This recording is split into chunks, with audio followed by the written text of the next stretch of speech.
กระทงตามสายคลองมีไหลเมื่อไกลพดฟืนซื่นใจมันออกพรรษาเฮฮาสำลา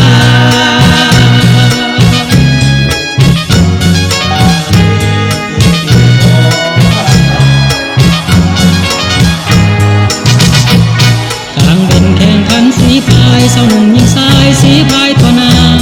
เสร็จสิ้นเวียกให้การนาเสร็จสิ้นเวียกให้การนามาลงนาวาแข่งขันออกแห่เจอกับไปยาวขึ้นไปสู่หลักไม้ทุ่งใสสีแดงสีพายก็ได้แข็งแข็งยิบเจ้าเล่นเข้าถึงหลักไสยิบเจ้าเล่นเข้าถึงหลักไสเฮเฮฮาสนุกเทนาออกพรรษาปีนี้เข้าหนาปีนี้ก็งามเข้าหนาปีนี้ก็งามแข่งขันสีพายก็จริง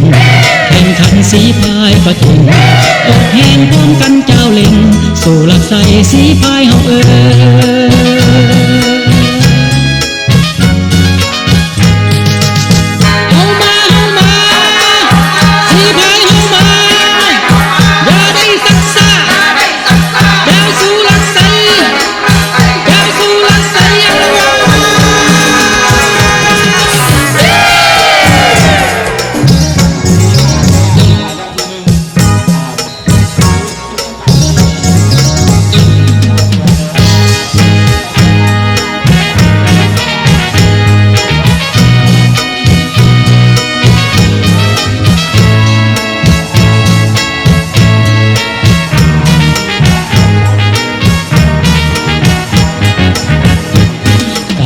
แข่งขันสีพายสนุมยิงสายสีพายทั่วนา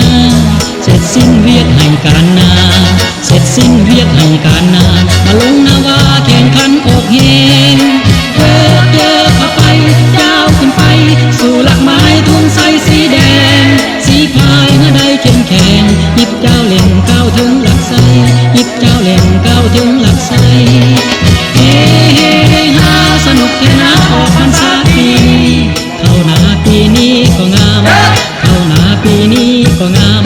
แข่งขันสีพายก็เจ๋งแข่งขันสีพายก็เจ๋ง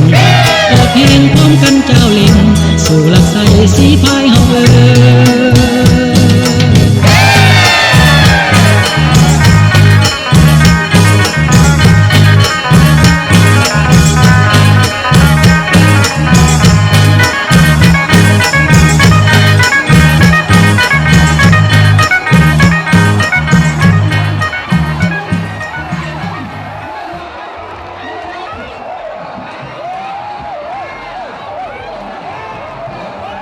มาเบิ่งจะมีอันได้เกิดขึ้นครูนี้จะเป็นครูปรับเก่าจะเป็นครูล้างตาเอาออกมาจะเป็นนั่งมวนเก่าบ่หรือจะเป็นนั่งคุณละมวนพี่น้องมาติดตามเบิ่งรออาจารย์สมศรีมีอันได้ดื่มปล่อยออกมาแล้วพร้อมนี้กับพวกเขาก็ข้อมอบนะอาจารย์สมศรีสุขยินดีคือว่าปัจจุบันนี้ครูเพิร์ชนามก็ได้ปล่อยลงมาแล้วฉะนั้นก็หวังว่าบรรดาพ่อแม่พี่น้องคงจะหับติดตามหับชมเบิ่งระหว่างบ้านแท่งลายอยู่ฝั่งเวียงจันทร์เนาะบ้านนาสว่างอยู่ฝั่งปักลายถือว่าซ้ายมือนี้เอิญฝั่งปักลายขวามือเอิญว่าฝั่งเวียงจันทร์นอกจะเป็นอย่างได้นั้นก็ขอให้บรรดาพ่อแม่พี่น้องติดตามรับชมถือว่าปัจจุบันนี้เหือทั้งซ่องลำกำลังซูซี่กันออกมาเนาะเหือซ่องลำกำลังซูซี่กันออกมาเนาะกำลังจะเข้าสู่พวงที่หนึ่งกำลังซูซี่กันเข้ามาอยู่เนาะเหือซ่องลำกำลังซูซี่กันเนาะบอแมนผู้ได้เจ้ารัดเปียบกันได้เถื่อเนาะบอมีไพ่แพ้ไพ่ชนะเถื่อกำลังซูซี่กันขึ้นมาเอากำลังซูซี่กันขึ้นมาเนาะเหือซ่องลำนี้กำลังซูซี่กันขึ้นมาจะเข้าสู่พวงที่หนึ่งแล้วจะเข้าสู่พวงที่หนึ่งแล้วบังหัวเหือกำลังเสมอกันอยู่เนาะบังหัวกำลังเสมอกันอยู่เอาซ่องลำเนาะเอาขณะนี้เหือทั้งสองลำเรือเหือทั้งสองบ้านระวังบ้านเจ้าภาพนาสว่างและแสงลายกำลังคู่ขี่ซูซี่กันลงมาเนาะนายหัวระวังนายไทยสะบัดท้ายสะบัดหัวใส่กันแล้วใกล้จะเข้าพวงที่สองแล้วเขาจะเข้าพวงที่สองแล้วระวังนาสว่างพังปากลายแสงลายอยู่ฝั่งเวียงจันทร์เฮ็ดแล้วคุ้มแล้วนาสว่างคุ้มแล้วคุ้มเข้ามาเอาเนาะถือว่านาสว่างคุมเข้ามานาสว่างคุมเข้ามาเอาเนาะแซงลายนาสว่างทั้งสองลำเป็นกินหนึ่งจะเดียวเข้าสู่หลักใส่ให้มันได้เอาเนาะนาสว่างคุมขึ้นมานาสว่างคุมขึ้นมา นาสว่างคุมขึ้นมาเอาเนาะนาสว่างคุมขึ้นมานาสว่างคุมขึ้นมาเส้นลายมาได้บ่เส้นลายผ่านได้บ่นาสว่างนำขึ้นนาสว่างนำขึ้นนาสว่างนำขึ้นนาสว่างมางไม่นาสว่างนายทายเห็นนายทายโยมลงนายหัวสั่งแล้วแสงลายเจ้าแสงลายหนีนาสว่างตามนาสว่างเห็นแล้วเอานาสว่างนำนาสว่างนำเส้นลายนี่ได้บ่นาสว่างนำได้บ่นาสว่างนำเอานาสว่างนำยังเพียงแต่30 เมตรนาสว่างนำได้บ่นาสว่างทันบ่นาสว่างนำทันบ่นาสว่างนำได้บ่เอานาสว่างนำได้บ่นาสว่างนำได้บ่อ้าวเข้าสู่หลักซ้าย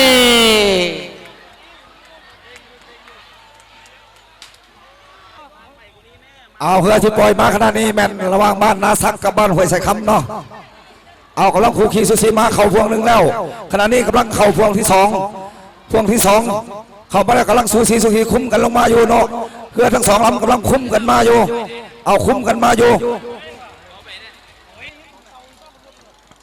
านาศักจะนี่แจ้งห้วยจะคำได้บ่นอนาศักจะนี่แจ้งห้วยจะคำได้บ่ถือว่าปัจจุบันนี้เรือทั้งสองลำกำลังเสมอกันขึ้นมาอยู่นอนาศักจะนี่แจ้งห้วยจะคำได้บ่ผ่านพวงที่2แล้วจะเข้าพวงที่3เนาะนาศักจะนี่แจ้งห้วยจะคำได้บ่นอนาศักจะนี่แจ้งห้วยจะคำได้บ่เนาะเอาพี่น้องนาศักเอ้ยเอาใจกันเนาะพี่น้องนาศักนี่แล้วพี่น้องนาศักนี่แจ้งห้วยจะคำแล้วนี่ออกมาแล้วพวงที่3นี่ออกมาแล้วนาศักนี่ห้วยจะคำแล้วนาศักนี่แจ้งห้วยจะคำแล้วเอานี่ออกมานาศักนี่ออกมาห้วยจะคำนำ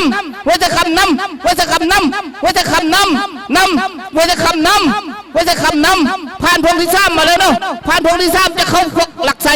ห้วยจะคำนำนาศักนี่นี่ได้บ่นาศักนี่ได้บ่นี่นาศักนี่ไปนาศักนี่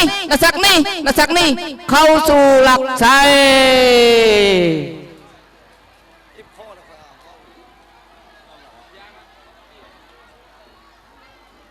พวกที่1เหือระวังบานแกงเศร้าและกับบานที่สว่างเนาะแกงเศร้าอยู่ฝั่งเวียงจันทร์ที่ว่าเบื้องขวาเนาะที่อยู่ฝั่งปากลายเป็นเบื้องซ้ายฉะนั้นทั้ง2 ลำนี้กำลังซูซี่กันขึ้นมาทั้ง2 ลำกำลังซูซี่กันขึ้นมาระวังแกงเศร้ากับบานที่สว่างเนาะแกงเศร้ากับที่สว่างตามสายตาบางนี้ผ่านพวงที่1เนาะกำลังผ่านพวงที่1เห็นว่าเหือนี้กำลังเสมอกันอยู่เป็นยังไงก็คอยติดตามเบิ่งเด้อพี่น้องเด้อระหว่างแกงเศร้าและที่สว่างเนาะเอาที่สว่างนำขึ้นมาแกงเศร้านี่แล้วที่สว่างนำเนาะที่สว่างนำขึ้นมาแกงเศร้าได้บ่ที่สว่างนำแกงเศร้าได้บ่เอาแกงเศร้านี้เนาะเข้าพวงที่3กำลังจะเข้าพวงที่3เนาะแกงเศร้านี้เอาที่สว่างนำขึ้นมาที่สว่างนำขึ้นที่สว่างนำขึ้นเอาขณะนี้เรือทั้ง2 บ้านหรือว่าเรือทั้ง2 ลำกำลังสูสีกันออกมาเนาะระหว่างบ้านสีสว่างและแกงสาวหนีแล้วแกงสาวได้หนีแล้วสีสว่างนำขึ้นมาแกงสาวหนีแล้วแกงสาวก็มากแล้วสีสว่างนำขึ้นมาแกงสาวหนีแล้วนายหัวสั่งแล้วนายทายสะบัดทายแล้วเข้าแล้วแกงเศร้านี่แล้วแกงเศร้านี่ที่สว่างนำแกงเศร้านี่แล้วแกงเศร้านี้เข้าสู่เส้นชัยเอาที่สว่างนำขึ้นเอาที่สว่างนำขึ้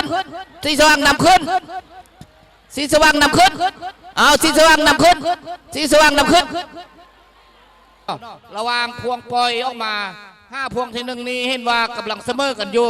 เนาะระหว่างสยามขุนซ่องกับแท่งลายสยามขุนซ่องกับแท่งลายแท่งลายอยู่ฝั่งปักลายสยามคุณอยู่ฝั่งเวียงจันทน์เนาะเธอว่ากำลังสู้ซี่กันขึ้นมาจากพวงปล่อยมา5 พวงที่หนึ่งเนาะติดตามเอาเด้อพ่อแม่พี่น้องบรรดาพ่อแม่พี่น้องกำลังติดตามเบิ้งติดตามชมอยู่ถือว่าแท่งลายจะผ่านสยามคุณได้บ่เนาะสยามคุณซ่องจะผ่านแท่งลายได้บ่เอาติดตามเบิ้งเอาเนาะกำลังสู้ซี่กันเหนือซ่องลำเหนือซ่องลำนี้กำลังสู้ซี่กันขึ้นมากำลังสู้ซี่กันขึ้นมาจากพวงปล่อยมา5 พวงที่หนึ่งจะเข้าสู่พวงที่ซ่องเนาะกำลังจะก้าวเข้าสู่พวงที่ซ่องเห็นว่าเสมอกันอยู่บ่มีไพ่ใดบ่มีไพ่ใดไพ่เสียกันเถอะเนาะระหว่างแซงลายอยู่ฟังปักลายไสยะมงคลซ่องอยู่ฟังเวียงจันทน์ไสยะมงคลซ่องอยู่ฟังเวียงจันทน์เอาพ้นการแข่งขันก็เห็นว่าซูซี่กันอยู่ระหว่างไสยะมงคลกับแซงลายไสยะมงคลกับแซงลายเห็นว่าเสมอกันอยู่เนาะบ่มีไพ่ใดไพ่เสียกันเถอะกำลังเสมอกันขึ้นมาจะเข้าพวงที่ซ่องแล้วเนาะจะเข้าพวงที่ซ่องแล้วเนาะจะเข้าพวงที่ซ่องแล้วระหว่างไสยะมงคลซ่องกับแซงลายไสยะมงคลซ่องกับแซงลายเนาะเห็นว่าเสมอกันอยู่เห็นว่าคุกคีกันอยู่เนาะจะผ่านพวงที่ซ่องแล้วเนาะผ่านพวงที่ซ่องขึ้นมาผ่านพวงที่ซ่องขึ้นมาแซงลายจะนี่ไสยะมงคลได้บ่แซงลายจะนี่ไสยะมงคลได้บ่เนาะไสยะมงคลนี่แซงลายได้บ่เอาไสยะมงคลนี่แซงลายได้บ่นายไทยสั่งนายหัวลุยนายหัวลุยนายไทยสั่งนายไทยสั่งนายหัวลุยแซงลายนี่ขึ้นมาแซงลายผ่านไสยะมงคลได้บ่เอาแซงลายผ่านไสยะมงคลซ่องได้บ่แซงลายจะผ่านไสยะมงคลซ่องได้บ่กำลังเสมอกันอยู่หน้าเหือทั้งซ่องลำนี้กำลังเสมอกันอยู่จะเข้าพวงที่3แล้วจะเข้าพวงที่3แล้วเนาะกำลังเสมอกันอยู่เอาเสมอกันอยู่แซงลายจะนี่ไสยะมงคลได้บ่เนาะแซงลายจะนี่ไสยะมงคลได้บ่แซงลายนี่ไสยะมงคลได้บ่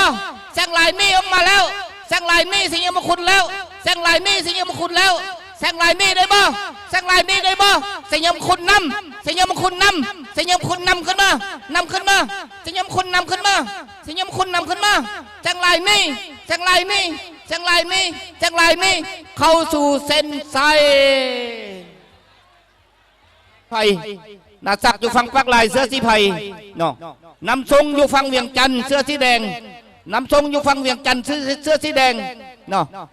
ระหว่างนาศักนำทรงเนาะนาศักอยู่ฝั่งปักลายนำทรงอยู่ฝั่งเวียงจันทน์ไพ่จะเอาชนะไพ่นั้นขึ้นกับที่ไผ่แต่ละบานเนาะที่จะแข่งขันกันขึ้นมาเอานาศักนำทรงนาศักนำทรงกำลังเสมอกันอยู่จากพวงปล่อยมา5 พวงที่1กำลังเสมอกันอยู่เนาะเดี๋ยวนี้ถือว่าเหือทั้งซ่องลำนี้กำลังเสมอกันอยู่เนาะบรรดาพ่อแม่พี่น้องตามสายตาของคณะกรรมการบังอยู่ข้างนี้ถือว่ากำลังเสมอกันอยู่บ่มีลำได้ขึ้นได้เถื่อกำลังจะผ่านพวงที่1เนาะกำลังจะผ่านพวงที่1นาศักนำทรงนาศักนำทรงนาศักอยู่ฝั่งเวียงจันทน์ปักลายขอโทษนาศักอยู่ฝั่งเวียงปักลายนำทรงอยู่ฝั่งเวียงจันทน์นำทรงอยู่ฝั่งเวียงจันทน์เสื้อสีแดงบันนำทรงเสื้อสีไผ่บันนาศักเสื้อสีไผ่บันนาศักเสื้อสีแดงบันนำทรงเสื้อสีแดงบันนำทรงนาศักจะนำนำทรงได้บ่นาศักจะนำนำทรงได้บ่เอาบรรดาพ่อแม่พี่น้องติดตามเบิ่งเอาเด้อพ่อแม่พี่น้องระวังนาศักกับนำทรงนาศักกับนำทรงนาศักกับนำทรงนำทรงเห็นแล้วในท้ายสั่งแล้วในหัวลุยขึ้นมานาศักคือกันในท้ายสั่งในหัวลุยในท้ายสั่งเอานำกันขึ้นมเข้าพวงที่ซ่องเนาะกำลังผ่านพวงที่ซ่องกำลังผ่านพวงที่ซ่องเห็นว่าเหือทั้งซ่องลำนี้กำลังเสมอกันอยู่คุกคีกันอยู่เนาะกำลังเสมอกันอยู่ระวังนาศักกับนำทรงนาศักนำทรงนาศักนำทรงนาศักจะนี่นำทรงได้บ่หรือว่านำทรงจะนี่นาศักได้บ่เอานาศักนำขึ้นมานาศักนำขึ้นมานำทรงนำขึ้นมานำทรงนำขึ้นมากำลังเสมอกันอยู่พี่น้องกำลังเสมอกันอยู่ระวังนาศักกับนำทรงเอาขณะนี้เหือทั้ง2บ้านหรือว่าเหือทั้ง2ลำกำลังคู่ขี่สู้สีกันเข้าพวงสุดท้ายแล้วน้องพี่น้องเนาะเหือทั้ง2ลำกำลังก้าวเข้าพวงสุดท้ายแล้วหรือว่าล้อสุดท้ายขณะนี้ระวังนำทรงกับนาศักเนาะเอาเหือกำลังคู่ขี่สู้สีกันพี่น้องติดตามทรงกันเนาะเอาแล้วนาศักมากแล้วนาศักมากแล้วนาศักมากแล้วนาศักมากแล้วนำทรงนาศักมากเห็นแล้วเอานาศักนี่แล้วนาศักนี่จากนำทรงแล้วนาศักนี่นำทรงนำ นาศักนี้เข้าสู่เส้นชัยน้อพี่น้องเนาะเอาเหล่าถ้าคณะกรรมการตัดสินขึ้นมาว่าลองนี้ไพ่จะเป็นฝ่ายชนะ สัญญามงคลหนึ่งอยู่ฝั่งเวียงจันทร์เนาะสัญญามงคลหนึ่งอยู่ฝั่งเวียงจันทร์แกงเศร้าอยู่ฝั่งปักลายแกงเศร้าอยู่ฝั่งปักลายสัญญามงคลหนึ่งอยู่ฝั่งเวียงจันทร์ระหว่างแกงเศร้ากับสัญญามงคลไพ่จะเอาชนะไพ่สุดแล้วแต่ซี่พายทั้งสองบานจะมีความเข้มแข็งเนาะบรรดาพ่อแม่พี่น้องติดตามเบิ่งเอาระหว่างรองที่7นี่แกงเศร้าพบกับสัญญามงคลหนึ่งเนาะแกงเศร้าพบกับสัญญามงคลหนึ่งแกงเศร้าอยู่ฝั่งปักลายสัญญามงคลหนึ่งอยู่ฝั่งเวียงจันทร์เนาะสัญญามงคลหนึ่งอยู่ฝั่งเวียงจันทร์ไพ่จะเอาชนะไพ่นั้นจะเข้าพวงที่1แล้วเนาะกำลังจะผ่านพวงที่1ให้พ่อแม่พี่น้องติดตามเบิ่งเอาเนาะติดตามเบิ่งติดตามชมเอาเนาะพี่น้องทั้งหลายติดตามเบิ่งระหว่างแกงเศร้ากับสัญญามงคลหนึ่งสัญญามงคลเพิ่นทรงเหือเข้ามาแข่งขันมีซ่องลำหนึ่งลำซ่องถือว่าผ่านไปเมื่อกี้นี่ลำซ่องนะบัดนี้ผ่านลำหนึ่งสัญญามงคลหนึ่งจะเอาชนะแกงเศร้าได้บ่แกงเศร้าจะเอาชนะสัญญามงคลหนึ่งได้บ่ติดตามเบิ่งเอาพ่อแม่พี่น้องติดตามเบิ่งเด้อพ่อแม่พี่น้องเด้อมาแล้วเหือข้องลำนี้กำลังซูซี่กันขึ้นมาอยู่เหือซ่องลำกำลังซูซี่กันอยู่ระหว่างสัญญามงคลหนึ่งกับแกงเศร้าสัญญามงคลหนึ่งกับแกงเศร้าแกงเศร้าจะนี่สัญญามงคลได้บ่หรือสัญญามงคลจะนี่แกงเศร้าได้บ่ออกมาแล้วน้องพี่น้องออกมาแล้วระหว่างสัญญามงคลหนึ่งกับแกงสาวขณะนี้เรือทั้งสองลำกำลังคู่ขี่สุสีกันลงมาอยู่เนาะระหว่างสัญญามงคลหนึ่งกับบ้านแกงสาวเข่าพวงที่1แล้วกายพวงมาที่1ใกล้จะเข่าพวงที่2แล้วเนาะเรือกำลังคู่ขี่สุสีกันขณะนี้เอา4พายทั้งสองบ้านกำลังคุ้มกันมาอยู่เนาะ4พายทั้งสองลำกำลังคุ้มกันลงมาอยู่บ่มีบ้านใดมากเถื่อเนาะเอาสัญญามงคลหนึ่งเริ่มมากแล้วนายท้ายตักแล้วนายท้ายตักแล้วสัญญามงคลหนึ่งนายท้ายตักแล้วสัญญามงคลหนึ่งแกงสาวได้เป็นอะไรแกงสาวแกงสาวได้หัวทั้งมากแล้วแกงสาวนำขึ้นมาแกงสาวนำขึ้นมาสัญญามงคลสัญญามงคลนำสัญญามงคลนำแกงสาวนำขึ้นกำลังเสมอกันอยู่เห็นว่าเสมอกันอยู่สัญญามงคลกับแกงสาวจะเข้าพวงที่3จะเข้าพวงที่3แล้วเห็นว่าเสมอกันอยู่ระหว่างสัญญามงคลหนึ่งกับแกงเศร้าสัญญามงคลหนึ่งกับแกงเศร้าเอาแกงเศร้าจะนี่ได้บ่แกงเศร้าจะนี่สัญญามงคลได้บ่แกงเศร้านี่สัญญามงคลได้บ่เอาแกงเศร้าขึ้นมาแล้วแกงเศร้าขึ้นมาแล้วแกงเศร้านี่แล้วแกงเศร้านี่แล้วแกงเศร้านี่แล้วสัญญามงคลนำสัญญามงคลนำสัญญามงคลนำแกงเศร้านี่สัญญามงคลนำสัญญามงคลนำสัญญามงคลนำได้บ่เข้าสู่หลักชัยน้อพี่น้องเนาะ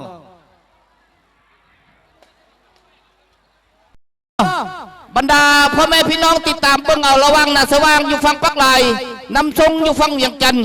เนาะระวังนาสว่างอยู่ฝั่งปักลายน้ำชงอยู่ฝั่งเวียงจันทร์ไพ่จะเอาชนะไพ่นั้นให้พ่อแม่พี่น้องติดตามเบิ่งเอาเนาะระวังนาสว่างกับน้ำชงนาสว่างกับน้ำชงถือว่าปัจจุบันนี้กำลังซูซี่กับน้องมาอยู่ออกจากพวงปล่อยมาแล้วเขาจะเข้าสู่พวงที่1เนาะระวังนาสว่างอยู่ฝั่งปักลายน้ำชงอยู่ฝั่งเวียงจันทร์ไพ่จะเอาชนะไพ่นั้นกับเบิ่งเอาเนาะพ่อแม่พี่น้องเอานาสว่างกำลังซูซี่กับน้ำชงอยู่น้ำชงกำลังซูซี่กับนาสว่างอยู่เอาเสมอกันอยู่เหือเสมอกันอยู่ทั้ง2 ลำเหือ2 ลำกำลังเสมอกันอยู่เหือทั้ง2 ลำกำลังเสมอกันอยู่เอาเนาะพ่อแม่พี่น้องเนาะเอาเหือทั้ง2 ลำกำลังคู่ขี่สุสีกันลงมาขณะนี้เนาะใกล้จะเข้าพวงที่2หรือว่าล้อที่2แล้วขณะนี้เหือทั้ง2 ลำเหือเจ้าภาพบ้านนาสว่างเขากับเหือบ้านน้ำชงเนาะ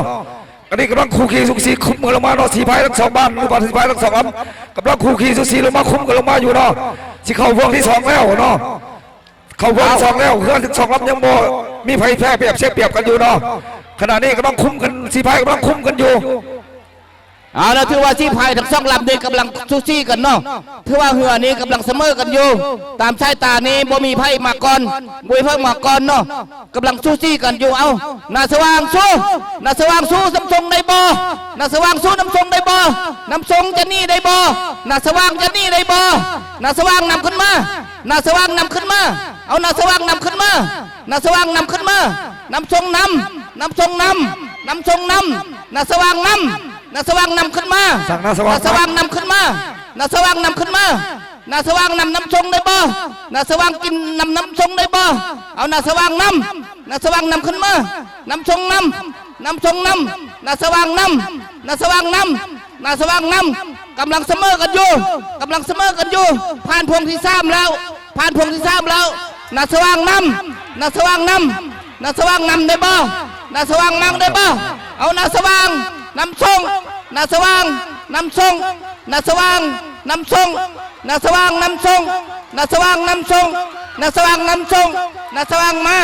นาสว่างนำนาสว่างนำนาสว่างนำนาสว่างนำนาสว่างนำนาสว่างนำนาสว่างนำนาสว่างนำนาสว่างนำเข้าสู่เส้นชัยโอ้รอบนี้ตัดสินยากแท้ๆเนาะสีสาชมพูอยู่ฝั่งเวียงจันทร์นำที่สว่างอยู่ฝั่งปักลายเนาะที่สว่างอยู่ฝั่งปักลายสีสาชมพูอยู่ฝั่งเวียงจันทร์ที่สว่างอยู่ฝั่งปักลายสีสาชมพูอยู่ฝั่งเวียงจันทร์ไพ่เจ้าชนะไพ่นั้นก็ขึ้นกับที่ไพ่ทั้งสองบานระหว่างสีสว่างกับสีสะอาดเนาะมีตัวซ่อเนาะช่องซ่อนี้มาพบกันไหมเนาะระหว่างสีสว่างกับสีสะอาดเนาะสีสว่างอยู่ฝั่งปักลายที่สะอาดอยู่ฝั่งเวียงจันทร์เด้อพี่น้องเด้อกำลังจะเข้าสู่พวงที่หนึ่งผ่านจากพวงปล่อยมาเข้าสู่พวงที่หนึ่งเห็นว่าเหือดังซ่องลำนี้กำลังเสมอกันมาอยู่กำลังซูซี่กันเนาะเสมอกันเหือดังซ่องลำระวังที่สว่างกับที่สะอาดกำลังเสมอกันอยู่เนาะบรรดาพ่อแม่พี่น้องติดตามบังเอาจะผ่านพวงที่สุดหนึ่งแล้วเนาะจากพวงที่หนึ่งมา5พวงที่สองเนาะกำลังจะเข้ามาสู่พวงที่สองก็ถือว่าเหือดังซ่องลำนี้กำลังเสมอกันอยู่ระหว่างที่สว่างกับที่สะอาดเนาะที่สว่างอยู่ฝั่งปักลายที่สะอาดชมพูอยู่ฝั่งเวียงจันทร์เนาะไพ่เจ้าชนะไพ่นั้นกับเบิ่งเอาเนาะพ่อแม่พี่น้องระหว่างที่สว่างอยู่ฝั่งปักลายที่สะอาดอยู่ฝั่งเวียงจันทร์ที่สว่างเสื้อที่คล้ายๆคือกันเนาะเสื้อที่แดงคือกันระหว่างที่สว่างกับที่สะอาดเอาที่สว่างนำขึ้นมาบ่ที่สว่างเห็นว่านำขึ้นที่สะอาดแล้วเนาะที่สว่างเนี่ยนำที่สะอาดขึ้นมาแล้วที่สว่างนำที่สะอาดขึ้นมาแล้วพ่อแม่พี่น้องที่สว่างนำที่สะอาดขึ้นมาแล้วที่สว่างนำที่สะอาดขึ้นมาแล้วที่สว่างนำที่สะอาดที่สะอาดนำได้บ่ที่สะอาดที่ไก่นำที่สว่างได้บ่เอาเหือกำลังซูซี่กันเอากำลังคุมกันอยู่เด้อพี่น้องเหือกำลังคุมกันอยู่เนาะถือว่าทางซ่องลำนี้กำลังเสมอกันอยู่กำลังเสมอกันอยู่ผ่านพวงที่สองจะเข้าพวงที่สามแล้วจะเข้าสู่พวงที่สามแล้วพี่น้องจะเข้าสู่พวงที่สามแล้วพี่น้องเอาที่สะอาดสู้ที่สว่างสู้ที่สว่างสู้ที่สะอาดสู้ได้บ่ที่สว่างสู้ที่สว่างสู้ที่สะอาดได้บ่เอาที่สว่างที่สว่างที่สว่างสู้ที่สะอาดได้บ่ที่สว่างที่สว่างสู้ที่สะอาดได้บ่เอาที่สะอาดนำที่สะอาดนำขึ้นมาที่สะอาดนำขึ้นมาที่สะอาดนำขึ้นมาที่สะอาดนำขึ้นมาที่สะอาดนำขึ้นมาเอาที่สว่างที่สว่างที่สว่างนำที่สว่างนำที่สว่างนำขึ้นมาแล้วที่สว่างนำขึ้นมาแล้วที่สว่างนำขึ้นมาแล้วที่สว่างนำขึ้นมาแล้วเอากำลังจะเข้าสู่หลักไส่ที่สว่างยังเพียง10 เมตรนะเอายัง5 เมตรยัง3 เมตรยัง2 เมตรยังเมตรหนึ่งเข้าสู่หลักไส่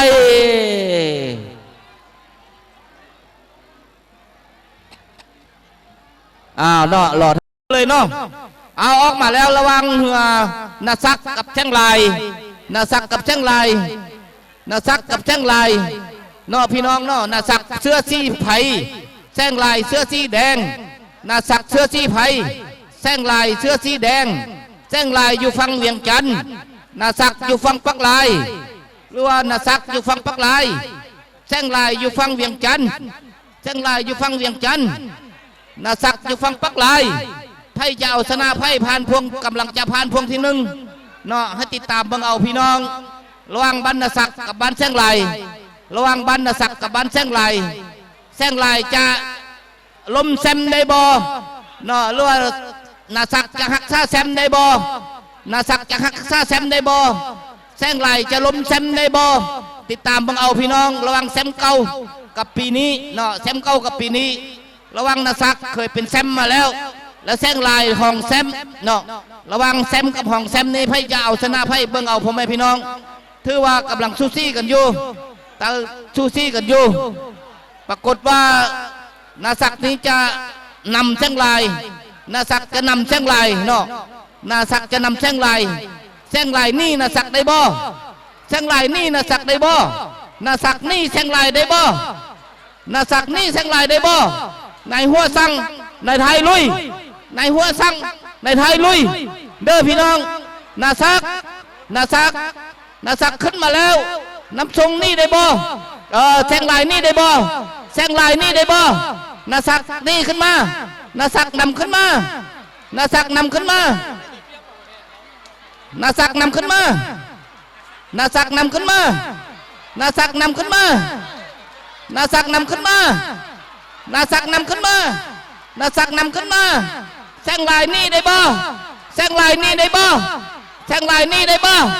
นาสักนำนาสักนำนาสักนำแสงลายนี่ได้บ่แสงลายนี่ได้บ่นาสักนำขึ้นมานาสักนำขึ้นมานาสักนำขึ้นมานาสักนำขึ้นมานาสักนำขึ้นมานาสักนำขึ้นมาเข้าสู่เส้นชัย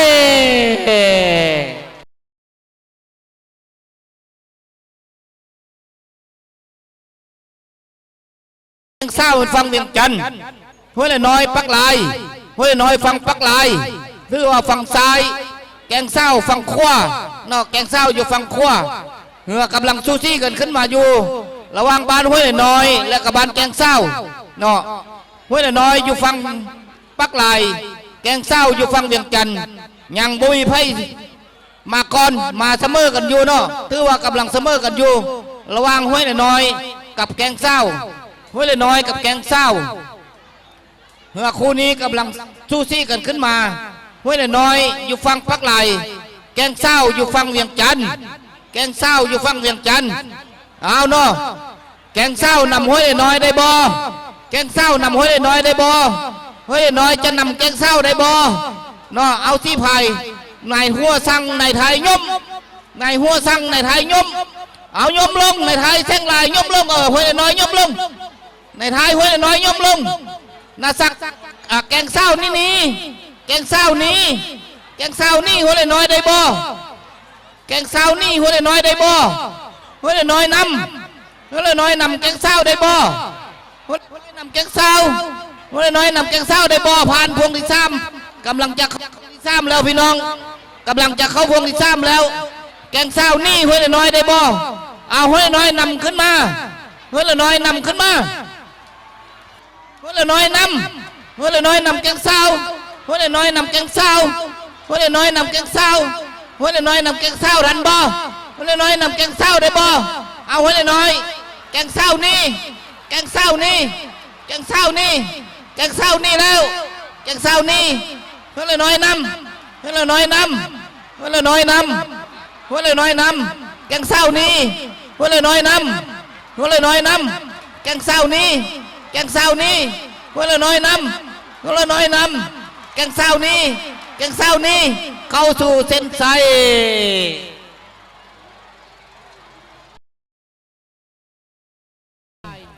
นำทรงอยู่ฝั่งเวียงจันทร์นำทรงอยู่ฝั่งเวียงจันทร์เอาเนาะบรรดาพ่อแม่พี่น้องติดตามเบิ่งเอาเนาะระวังนำทรงและเสญมงคลซ่องกำลังสู้ซี่กันขึ้นมาอยู่กำลังสู้ซี่กันขึ้นมาอยู่ระวังนำทรงกับเสญมงคลนำทรงกับเสญมงคลเนาะเสญมงคลนี้อยู่ฝั่งปักลายนำทรงอยู่ฝั่งเวียงจันทร์นำทรงอยู่ฝั่งเวียงจันทร์นำทรงอยู่ฝั่งเวียงจันทร์เสญมงคลอยู่ฝั่งปักลายไพ่เจ้าชนะไพ่ให้เบิ่งเอาพ่อแม่พี่น้องเหือทั้งซ่องลำกำลังสู้ซี่กันอยู่ระวังเสญมงคลซ่องเสญมงคลพ้นมีเหือซ่องลำนั่นนี่เป็นลำที่ลำซ่องเนาะเป็นลำซ่องบ้านเสญมงคลสู้กับน้ำทรงคู่กับน้ำทรงลงมาพ้นปรากฏว่าปัจจุบันนี้น้ำทรงจะนี่เสญมงคลได้บ่เนาะน้ำทรงจะนี่เสญมงคลได้บ่น้ำทรงนี่ออกมาเสญมงคลนำได้บ่เสญมงคลนำน้ำทรงได้บ่เนาะเสญมงคลนำน้ำทรงได้บ่เสญมงคลนำน้ำทรงได้บ่น้ำทรงนี่น้ำทรงนี่น้ำทรงนี่นี่ได้บ่เสญมงคลนำขึ้นมาเนาะเสญมงคลอยู่ปักลายนำขึ้นมาน้ำทรงอยู่เวียงจันทร์น้ำทรงอยู่เวียงจันทร์นี่ออกไป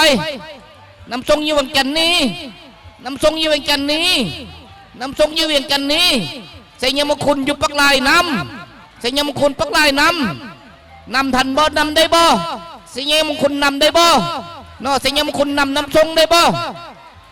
เอานำขึ้นมาสิเยมงคุณนำขึ้นมาผ่านพวงที่3แล้วผ่านพวงที่3กำลังจะเข้าสู่หลักไสผ่านพวงที่3กำลังจะเข้าสู่หลักไสใส่เยมงคุณซ่องนำใส่เยมงคุณซ่องนำใส่เยมงคุณซ่องนำใส่เยมงคุณซ่องนำน้ำทรงนี้ใส่เยมงคุณซ่องนำทันบ่ใส่เยมงคุณซ่องนำทันบ่ใส่ยมคุณซ่องนำทันบ่เอานำขึ้นเมื่อนำขึ้นเมื่อนำขึ้นเมื่อนำขึ้นเมื่อเข้าสู่เส้นชัย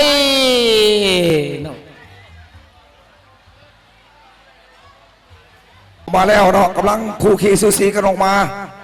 สีพายทั้ง2บ้านหรือว่าสีพายทั้ง2ลำนั้นกำลังกุบกันลงมาอยู่เนาะให้ที่ตามมึงที่ตามชมน้ำกันขณะนี้ระหว่างสัญญามงคล2กับน้ำทรงระหว่างสัญญามงคล1กับสีสว่างเนาะขออภัยปล่อยออกมาแล้วเอา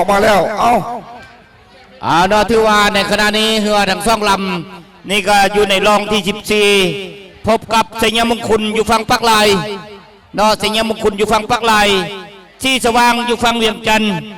เนาะที่สว่างอยู่ฝั่งเวียงจันทร์ที่สว่างกับสัญญามงคลนี้เสื้อสีแดงคือกันเนาะที่สว่างอยู่ฝั่งเวียงจันทร์สัญญามงคลอยู่ฝั่งปักลายสัญญามงคลอยู่ฝั่งปักลายที่สว่างอยู่ฝั่งเวียงจันทร์กำลังเสมอกันขึ้นมาอยู่เหือคู่นี้กำลังเสมอกันขึ้นมาอยู่เนาะระหว่างสัญญามงคลกับที่สว่างสัญญามงคลและที่สว่างเหือกำลังสู้ซี่กันขึ้นมาอยู่เนาะพ่อแม่พี่น้องเหือคู่นี้เห็นว่ากำลังเสมอกันขึ้นมาสู้ซี่กันขึ้นมาเนาะสู้ซี่กันขึ้นมาเนาะสัญญามงคล1จะนี่ที่สว่างได้บ่เนาะที่สว่างนำที่สว่างนี่สัญญามงคล1ได้บ่ที่สว่างนี่สัญญามงคล1ได้บ่เอาที่สว่างนำขึ้นมาที่สว่างนำขึ้นที่สว่างนำขึ้นมาสัญญามงคลนำขึ้นมาเอานายหัวสั่งนายไทยย่มนายหัวสั่งนายไทยย่มเข้าไปที่สว่างนำที่สว่างนำที่สว่างนำที่สว่างนำสัญญามงคลนี้สัญญามงคลนี้แล้วสัญญามงคลนี้สัญญามงคลนี้ที่สว่างนำนายหัวสั่งนายไทยย่มนายหัวสั่งนายไทยย่มเอานำกันขึ้นมานำขึ้นมาที่สว่างนำขึ้นมาเนาะที่สว่างนำขึ้นมาที่สว่างนำขึ้นมาสัญญามงคลนี้สัญญามงคลนี้ผ่านพวงที่3เข้ามาแล้วใกล้จะถึงหลักไสแล้วเนาะใกล้จะถึงหลักไสแล้วที่สว่างนำที่สว่างนำที่สว่างนำที่สว่างนำสัญญามงคลนี้สัญญามงคลนี้ที่สว่างนำที่สว่างนำที่สว่างนำเนาะสัญญามงคลนี้สัญญามงคลนี้ที่สว่างนำที่สว่างนำขึ้นมาที่สว่างนำขึ้นที่สว่างนำขึ้นเข้าสู่เส้นชัย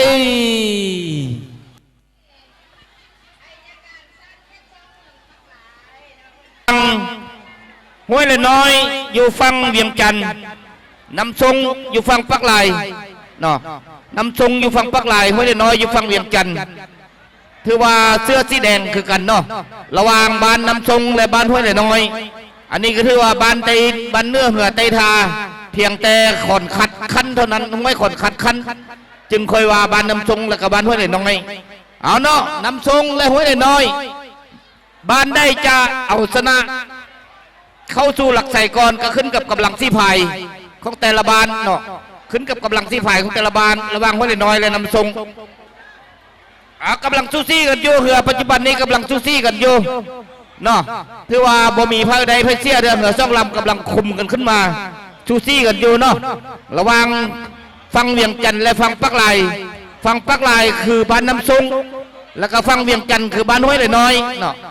ฟังเวียงจันทร์คือบ้านห้วยละน้อยฟังปักลายคือบ้านน้ำทรงเด้อพี่น้องเด้อติดตามเบิ่งว่าบ้านใดจะนำเอาเหือเข้าสู่หลักไสก่อนเนาะ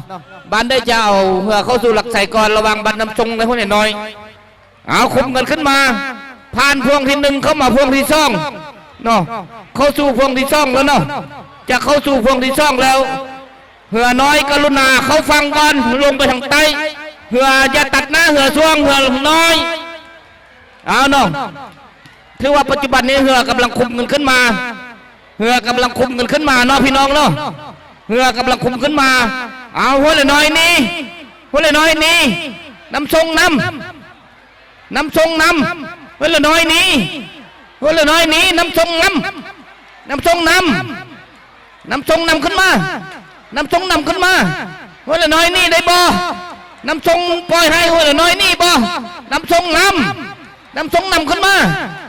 น้ำทรงน้ำขึ้นมาเนาะน้ำทรงน้ำหัวละน้อยนี่หัวละน้อยนี่หัวละน้อยนี่น้ำทรงน้ำทรงน้ำหัวละน้อยนี่หัวละน้อยนี่หัวละน้อยนี่น้ำทรงน้ำขึ้นได้บ่น้ำทรงน้ำได้บ่น้ำทรงน้ำได้บ่หัวละน้อยนี่เข้าสู่เส้นชัย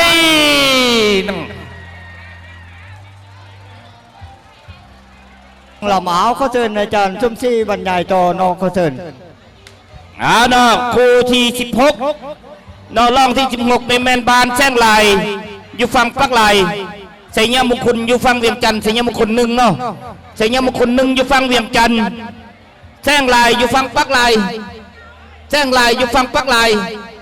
ใส่ยามงคลอยู่ฝั่งเวียงจันทร์เนาะระวังเหือคู่นี้ถ้าผู้ใดเสียก็จะได้อันดับที่5เนาะผู้ใดเสียจะได้อันดับที่5ผ่านไปเมื่อกี้นี้นำทรงก็ตกไปอันดับที่5แล้วเนาะกำลังสู้ซี่กันขึ้นมาเนาะระหว่างบานแซงลายและกบานใส่ยามงคล1แซงลายอยู่ฝั่งปักลายใส่ยามงคล1อยู่ฝั่งเวียงจันทร์เนาะฝั่งเวียงจันทร์ใส่ยามงคล1ฝั่งปักลายแม่นบานแซงลายฝั่งปักลายแม่นบานแซงลายเนาะเอาเหือกำลังคุมกันขึ้นมาอยู่ระหว่างแซงลายและใส่ยามงคลเอาเนาะแซงลายและใส่ยามงคลใส่ยามงคลนี่ได้บ่เนาะใส่ยามงคลนี่ได้บ่แซงลายนำได้บ่แซงลายนำใส่ยามงคลได้บ่ใส่ยามงคลอยู่ฝั่งเวียงจันทร์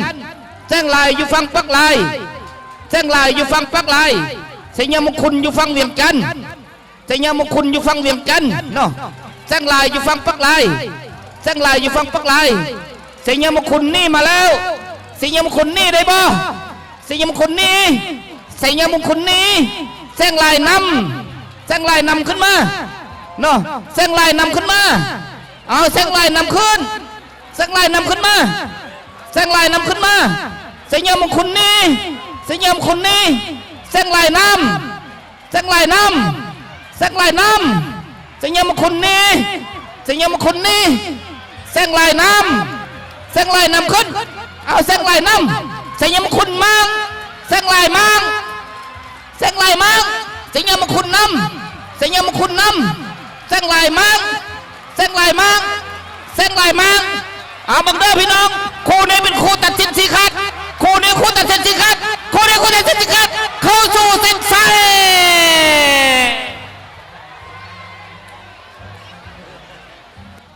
กรรมการปล่อยเหือปล่อยมาแล้วรอเบิ้งนอกพี่น้องระวังแกงเศร้ากับนาศักดิ์นอกแกงเศร้าอยู่ฝั่งฝั่งเวียงจันทร์เสื้อสีแดงนาศักดิ์อยู่ฝั่งปักลายเสื้อสีไผ่นอกเสื้อสีไผ่บ้านนาศักดิ์เสื้อสีแดงบ้านแกงเศร้าเนาะจังได้กระยาเพิ่นว่าสีแดงนี่มาแหงต้องเอาสีแดงไว้ก่อนสีแดงไว้ก่อนเด้อพี่น้องเด้อ น้องอดใจเบิ่งเอาถือว่าเหือซ่องลำนี้กำลังสู้ซี่กันขึ้นมาเหือกำลังคุมกันอยู่เนาะพี่น้องถือว่าคุมกันขึ้นมาอยู่ยังบ่มีไพ่แพ้ไพ่ชนะบ่มีไพ่มาก่อนกำลังเสมอกันอยู่ระหว่างแกงเศร้ากับนาศักดิ์เนาะบันไตบันเนื้อค่อยหน้าเคียงกันขึ้นมาค่อยคู่กันขึ้นมาเนาะถือว่าคุมกันขึ้นมาอยู่บ่มีไฟได้จะเป็นไฟเอาเปรียบกันเถอะพนว่าพี่น้องกันอยู่ท่านพนว่าคอยลมกันไปนี่แหละท่านเอาอย่าเฝ้าลมกันไรเด้อผู้ใดมีแหงแล้วผู้ใดไปก่อนเนาะผู้ใดมีแหงแล้วผู้ใดไปก่อนเอาเนาะนาศักดิ์แกงเศร้าเสื้อสีแดงนาศักดิ์เสื้อสีไผ่นาศักดิ์ปักลายแกงเศร้าเวียงจันทร์นาศักดิ์ปักลายนาศักดิ์อยู่ฝั่งปักลายเข้าพวงที่ซ่องแล้วเนาะกำลังจะผ่านพวงที่ซ่อง ระวังนาศักแกงเศร้านาศักแกงเศร้าอ้าวแกงเศร้านี่เลยเนาะแกงเศร้านี่แล้วแกงเศร้านี่แล้วนาศักนำนาศักนำนาศักนำขึ้นมานาศักนำนาศักนำแกงเศร้านี่แล้วแกงเศร้านี่ขึ้นมาแกงเศร้านี่แล้วนาศักนำนาศักนำได้บ่เอาเสื้อสีไผ่แซมเก้านำได้บ่แซมปีกายนำได้บ่นาศักนำแกงเศร้าได้บ่เอานาศักนำขึ้นมานาศักนำขึ้นมานาศักนำขึ้นมาแล้วผ่านพวงที่3เข้าพวงที่3แล้วจะอย่างอีกเพียง50 เมตรจะถึงหลักใส่เอานาศักนำนาศักนำขึ้นมานาศักนำแกงเศร้านี่แกงเศร้านี่แกงเศร้านี่ได้บ่แกงเศร้านี่ได้บ่นาศักนำนาศักนำนาศักนำบังคักพ่อแม่พี่น้องบังคักนาศักนำนาศักนำนาศักนำเข้าสู่เส้นชัย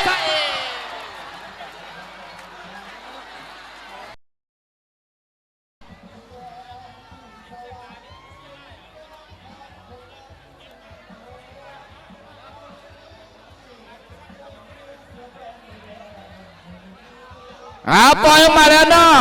ถือว่าปัจจุบันนี้ทางบ้านสิงห์มงคลและห้วยน้อยกรรมการได้ปล่อยออกมาแล้วสิงห์มงคลอยู่ฝั่งปักลายห้วยน้อยอยู่ฝั่งเวียงจันทร์เนาะระหว่างห้วยน้อยและสิงห์มงคลถือว่าปัจจุบันนี้กำลังสู้ซี่กันเนาะเรือกำลังคุมกันขึ้นมาอยู่เนาะเรือทั้งสองลำนี้กำลังเสมอกันอยู่คอยพายกันออกจากอันดับพวงปล่อยเข้ามาสู่พวงที่1เนาะจากพวงปล่อยมาสู่พวงที่1นี่ก็เห็นว่าเหืออย่างสู้ซี่กันอยู่เนาะเหือห้วยน้อยและเหือสิงห์มงคลเห็นว่าอย่างสู้ซี่กันอยู่บ่มีไพ่แพ้ไพ่ชนะกันเถื่อนเนาะถือว่าเสมอกันขึ้นมาเนาะกำลังเสมอกันขึ้นมากำลังเสมอกันขึ้นมาเอานำกันขึ้นมานำจากพวงที่1เนาะผ่านพวงที่1เข้ามาพวงที่2เนาะผ่านพวงที่1เข้ามาพวงที่2ผลปรากฏว่ายังเสมอกันอยู่เนาะถือว่าห้วยน้อยกับสิงห์มงคลยังเสมอกันอยู่ตามสายตาบางนี้สิงห์มงคลนำห้วยน้อยเนาะห้วยน้อยอยู่ฝั่งเวียงจันทร์สิงห์มงคลอยู่ฝั่งปักลายสิงห์มงคลอยู่ฝั่งปักลายห้วยน้อยอยู่ฝั่งเวียงจันทร์สิงห์มงคลนำห้วยน้อยใส่ยามงคลนำห้วยเลยน้อยห้วยเลยน้อยนี่ได้บ่ห้วยเลยน้อยนี่ได้บ่ห้วยเลยน้อยนี่ได้บ่ใส่ยามงคลนำได้บ่ใส่ยามงคลนำห้วยเลยน้อยได้บ่ใส่ยามงคลนำขึ้นมาใส่ยามงคลนำขึ้นมาใส่ยามงคลนำขึ้นมาใส่ยามงคลนำขึ้นมาใส่ยามงคลนำห้วยเลยน้อยใส่ยามงคลนำขึ้นมาใส่ยามงคลนำขึ้นมาห้วยเลยน้อยนี่เฮลน้อยนี่ได้บ่เฮลน้อยนี่ได้บ่เฮลน้อยนี่ได้บ่สิงห์มงคลนำเข้าพวงที่3เนาะกำลังจะเข้าพวงที่3สิงห์มงคลนำสิงห์มงคลนำเฮลน้อยนี่เฮลน้อยนี่เฮลน้อยนี่นี่ได้บ่เฮลน้อยนี่ได้บ่สิงห์มงคลนำสิงห์มงคลนำสิงห์มงคลนำสิงห์มงคลนำเฮลน้อยนี่เฮลน้อยนี่เฮลน้อยนี่เฮลน้อยนี่ได้บ่สิงห์มงคลนำขึ้นมาสิงห์มงคลนำสิงห์มงคลนำสิงห์มงคลนำสิงห์มงคลนำเข้าเส้นใส่ไปแล้วน้องพี่น้องบ้านแกงเศร้านี่มักสีแดงนี่มาแห้งเนาะเอาสีแดงไว้ก่อนเอาสีแดงไว้ก่อนลองนี้บ่มีคำว่าเสมอพี่น้องเนาะบ่มีคำว่าเสมออีกแล้วลองนี้เอามาติดตามเบิ่งอาจารย์สมศรีบรรยายเลยเนาะเอานะถือว่าเสื้อสีไผ่อยู่ฝั่งเวียงจันทร์คือบ้านนาศักเสื้อสีแดงอยู่ฝั่งปักลายคือบ้านแกงเศร้าเนาะระหว่างบ้านแกงเศร้าและบ้านนาศักกับบ้านไตบ้านเนื้อกันคอยลุมกันมาเด้อพี่น้องเด้อคอยลุมกันมาก่อนกำลังเสมอกันอยู่เนาะเฮือน่ะเนาะกำลังเสมอกันขึ้นมาจากเข้าพวงที่1แล้วเห็นว่าเฮือทั้งสองลำนี้ยังเสมอกันอยู่เนาะเฮือสองลำนี้ยังเสมอกันอยู่เข้าพวงที่1เนาะจะมา5พวงที่2 ยังเสมอกันอยู่ระหว่างเรือสองลำนี้ตามสายตาคณะกรรมการนี้เบิ่งคือยังเสมอกันอยู่เนาะคือยังเสมอกันอยู่เนาะเสมอกันอยู่คอยคุมกันขึ้นมาซูซี่กันขึ้นมาซูซี่กันขึ้นมาเนาะซูซี่กันขึ้นมาซูซี่กันขึ้นมานาศักจะเฝ้านี่เถื่อนาศักจะเฝ้านี่เถื่อแกงเศร้าคุมขึ้นมาแกงเศร้าคุมขึ้นมาแกงเศร้าคุมขึ้นมาแกงเศร้าคุมขึ้นมาแกงเศร้าคุมขึ้นมานาศักจะเฝ้านี่เถื่อนาศักจะเฝ้านี่เถื่อแกงเศร้าคุมขึ้นมาแกงเศร้าคุมขึ้นมาแกงเศร้านำแกงเศร้าคุมขึ้นมาเนาะพี่น้องเนาะเบิ่งเอาเด้อพี่น้องเด้อแกงเศร้านาศักแกงเศร้านาศักแกงเศร้านี่นาศักนี่นาศักนี่แกงเศร้านำแกงเศร้านำแกงเศร้านำนาศักนี่นาศักนี่นาศักนี่แกงเศร้านำได้บ่เข้าพวงที่3แล้วเข้าพวงที่3แล้วแกงเศร้านำได้บ่แกงเศร้านำได้บ่นาศักนี่นาศักนี่นาศักนี่นาศักนี่แกงเศร้านำได้บ่แกงเศร้านำได้บ่แกงเศร้านำได้บ่แกงเศร้านำได้บ่นาศักนี่นาศักนี่นาศักนี่แกงเศร้านำได้บ่แกงเศร้านำได้บ่เข้าสู่เส้นชัย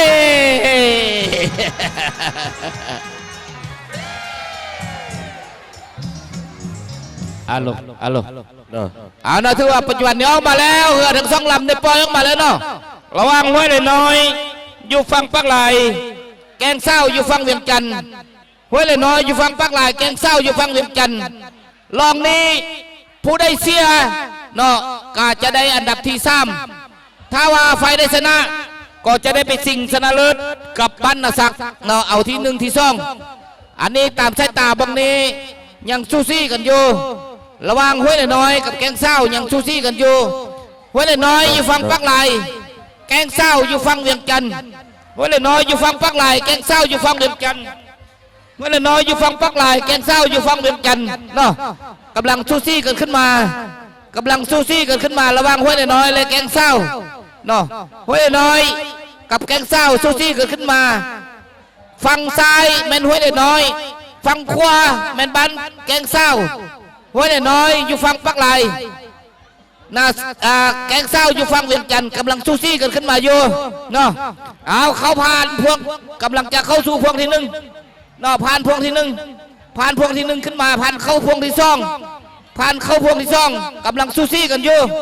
ระวังห้วยเลยน้อยนาศักห้วยเลยน้อยแกงเศร้าห้วยเลยน้อยแกงเศร้าแกงเศร้าอยู่ฝั่งเวียงจันทร์แกงเศร้าอยู่ฝั่งเวียงจันทร์ห้วยเลยน้อยอยู่ฝั่งปักไหลตามสายตาบังนี่แล้วแกงเศร้านี่ก่อนแกงเศร้านี่ขึ้นมาแกงเศร้านี่แล้วแกงเศร้านี่แล้วเฮ้ยน้อยนำเฮ้ยน้อยนำเฮ้ยน้อยนำแกงเศร้านี่ได้บ่แกงเศร้านี่ได้บ่เฮ้ยน้อยนำเฮ้ยน้อยนำเฮ้ยน้อยนำแกงเศร้ากินได้บ่แกงเศร้านี่ได้บ่เฮ้ยน้อยนำเฮ้ยน้อยนำเอาเข้าพวงที่3เนาะกำลังจะเข้าพวงที่3เนาะเอาเบิ่งใส่คูใส่ตาพ่อแม่พี่น้องเบิ่งเอาเนาะเข้าพวงที่3เข้าพวงที่3ยังเพียง50 เมตรจะถึงขุหลักไส่50 เมตรจะถึงหลักไส่เนาะระวังหัวเลยน้อยแกงเศร้าหัวเลยน้อยแกงเศร้าหัวเลยน้อยนำหัวเลยน้อยนำหัวเลยน้อยนำได้บ่หัวเลยน้อยนำแกงเศร้านี่แกงเศร้านี่แกงเศร้านี่หัวเลยน้อยนำหัวเลยน้อยนำเอาคู่นี้บักคักเด้อพี่น้องเด้อคู่นี้บักคักเด้อพี่น้องเด้อคู่นี้บักคักเด้อพี่น้องเด้อคู่นี้บักคักเด้อพี่น้องเด้อเข้าสู่เส้นชัย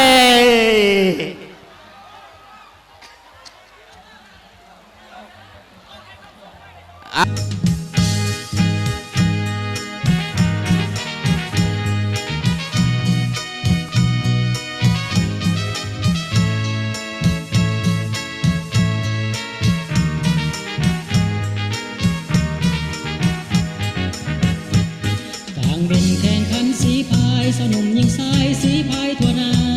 เสร็จสิ้นเวียนการนาห้วยเลยน้อยอยู่ฝั่งปักไหลเอากำลังซูซี่กันออกมาเนาะกำลังซูซี่กันออกมาถือว่าออกมาแล้วกำลังซูซี่จากพวงปล่อย กำลังสู้ซี่กันออกมาจากพวงปล่อยออกมาจะเข้าสู่พวงที่หนึ่งเนาะจะเข้าสู่พวงที่หนึ่งกำลังสู้ซี่กันมาถือว่าหัวน้อยแกงซ่าเอาหัวน้อยนาซักเสื้อสีไผ่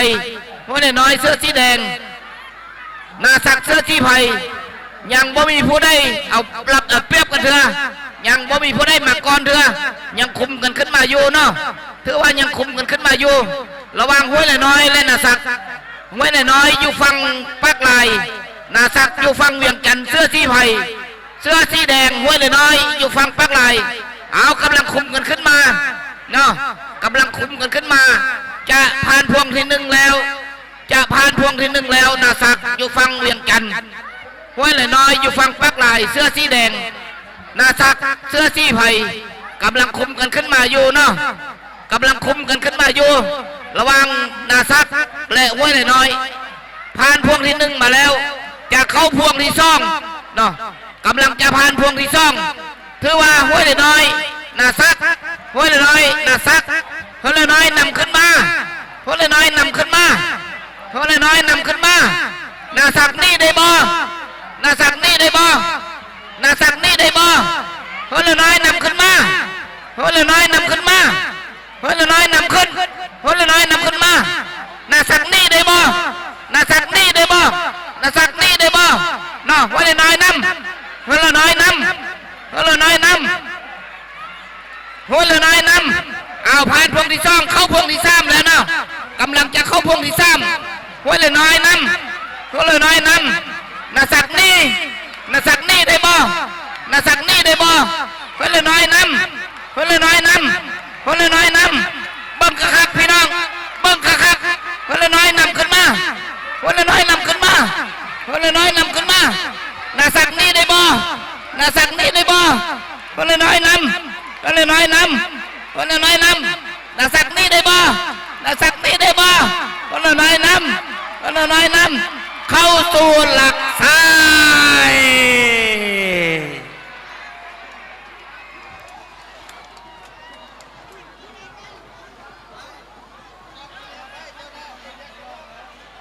รอถ้าคณะกรรมการตัดสินขึ้นมาเนาะ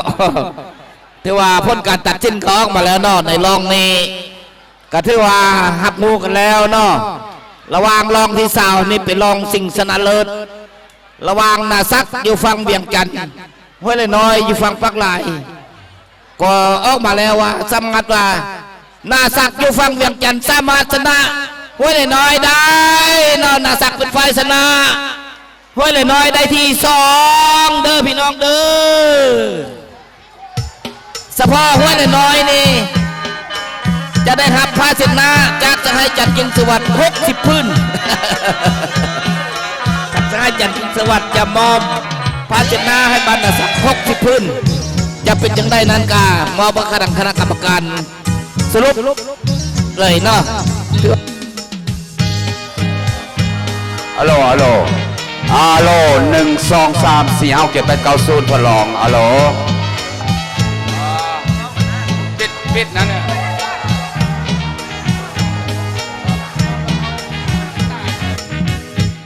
เดือน10น้ำขึ้นไหลนองเดือน11น้ำคลองถอยลง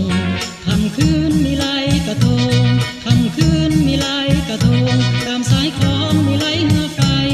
พดฟื้นซื่นใจมันออกพรรษาเฮฮาสำลา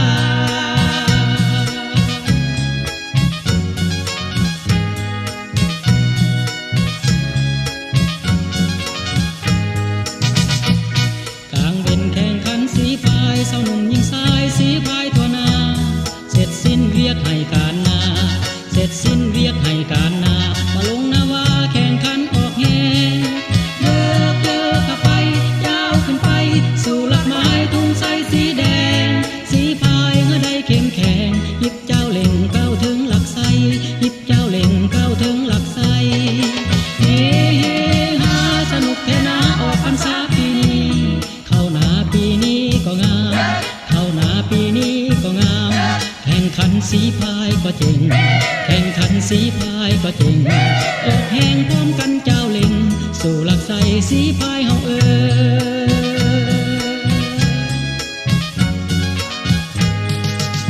เอามาสี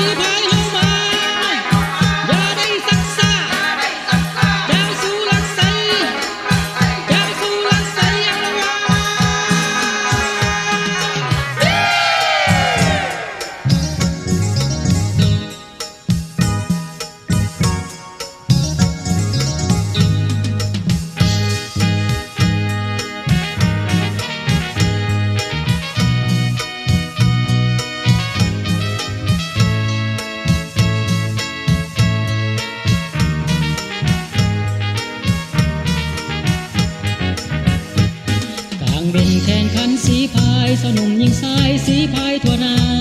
เสร็จสิ้นเวียกให้การนาเสร็จสิ้นเวียกให้การนามาลงนาวาแข่งขันอกแหงเยอะเข้าไปยาวขึ้นไปสู่หลักไม้ทุ่งใสสีแดงสีพายเมื่อใดเข้มแข็งหยิบเจ้าเล่งก้าวถึงหลักไสหยิบเจ้าเล่งก้าวถึงหลักไสเฮฮาสนุกแค่นาออกพรรษาปีนี้เข้าหนาปีนี้ก็งามเข้าหนาปีนี้ก็งามแข่งขันสีพายก็เจ๋งแข่งขันสีพายก็เจ๋งออกแข่งพร้อมกันเจ้าเล่งสู่หลักไสสีพายเฮา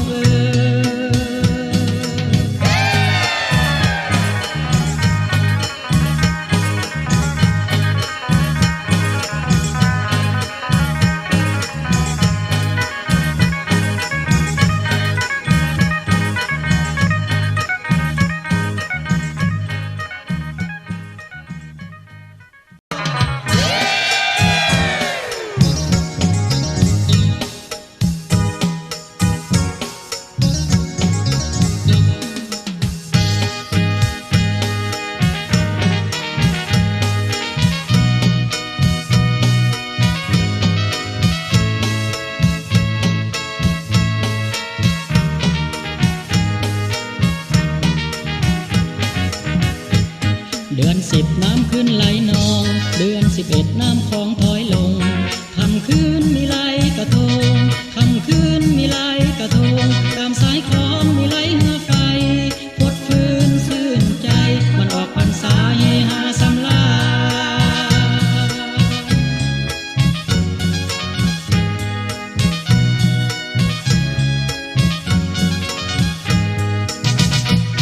กลางเว้นแข่งขันสีพายสาวหนุ่มยิงสายสีพายทั่วนา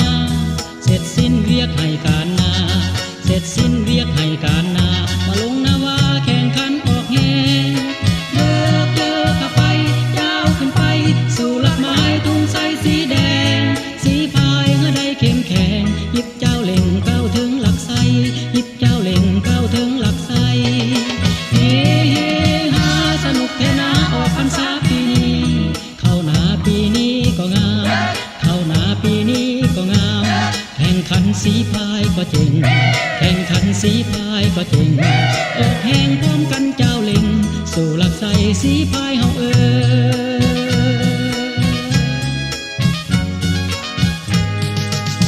เฮามาสีพายเฮามาอย่าได้ซักซ่าอย่าสู่หลักไสอย่าสู่หลักไสอย่างระวัง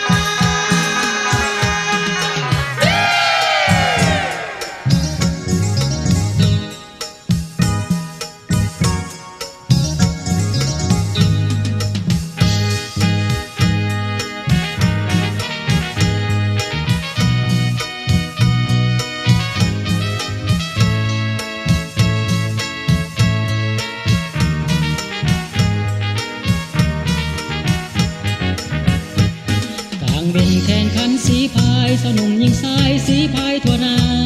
เสร็จสิ้นเวียกให้การนาเสร็จสิ้นเวียกให้การนามาลงนาวาแข่งขันออกแหงเยอะเข้าไปยาวขึ้นไปสู่หลักไม้ทุ่งใสสีแดงสีพายเมื่อใดเข้มแข็งหยิบเจ้าเล่งก้าวถึงหลักไสหยิบเจ้าเล่งก้าวถึงหลักไสเฮฮาสนุกแค่นาออกพรรษาปีนี้เข้าหนาปีนี้ก็งามเข้าหนาปีนี้ก็งามแข่งขันสีพายก็เจ๋งแข่งขันสีพายก็เจ๋งออกแข่งพร้อมกันเจ้าเล่งสู่หลักไสสีพายเฮา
11น้ำคลองถอยลงค่ำคืนมีไหลกระทงค่ำคืนมีไหลกระทงตามสายคลองมีไหลเหือไฟพดฟืนซื่นใจมันออกพรรษาเฮฮาสำลา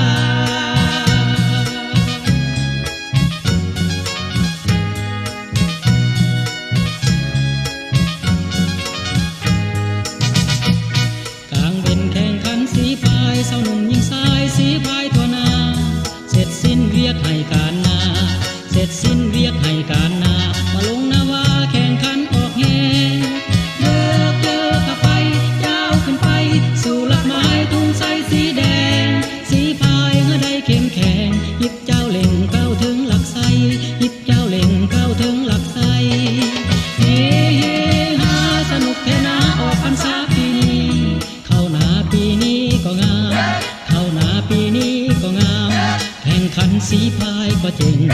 แข่งขันสีพายก็เจ๋งออกแห่งพร้อมกันเจ้าเล่งสู่หลักไสสีพายเฮา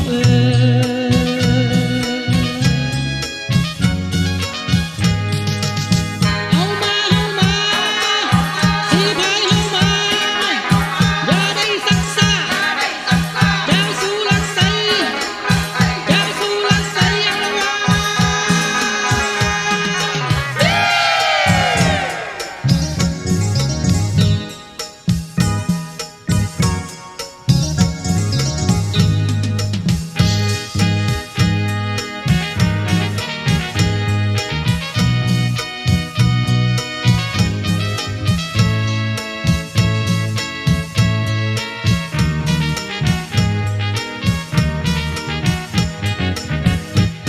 กลางเบ็นแข่งขันสีพายสาวหนุ่มยิงสายสีพายทั่วนา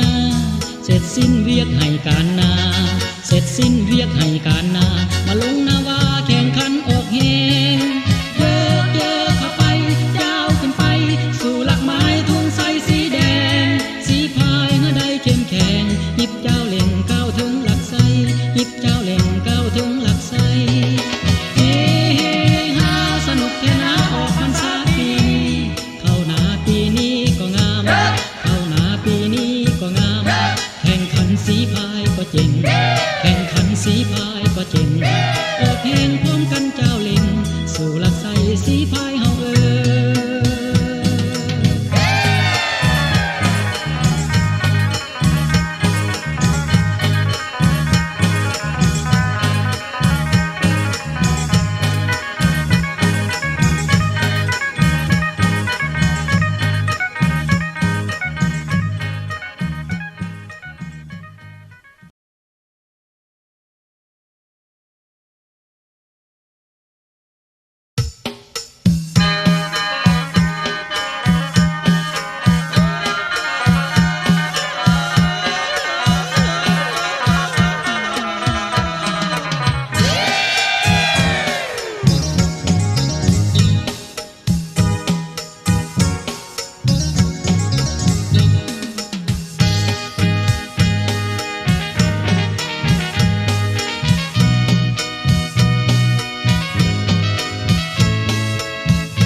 เดือน10น้ำขึ้นไหลนองเดือน11น้ำคลองถอยลง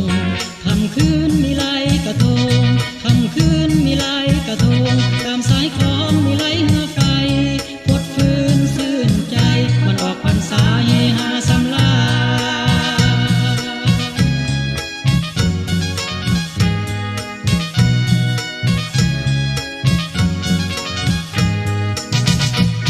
กลางเบ็นแข่งขันสีพายสาวหนุ่มยิงสายสีพายทั่วนาเสร็จสิ้นเวียกให้การนาเสร็จสิ้นเวียกให้การนามาลงนาวาแข่งขันออกแห่เลิกเยอะเข้าไปยาวขึ้นไปสู่หลักไม้ทุ่งใสสีแดงสีพายเมื่อใดเข้มแข็งหยิบเจ้าเล่งเก้าถึงหลักไสหยิบเจ้าเล่งเก้าถึงหลักไสเฮเฮฮาสนุกเทนาออกพรรษาปีนี้เข้าหนาปีนี้ก็งามเข้าหนาปีนี้ก็งามแข่งขันสีพายก็เจ๋งแข่งขันสีพายก็เจ๋งออกแห่งพร้อมกันเจ้าเล่งสู่หลักไสสีพายเฮา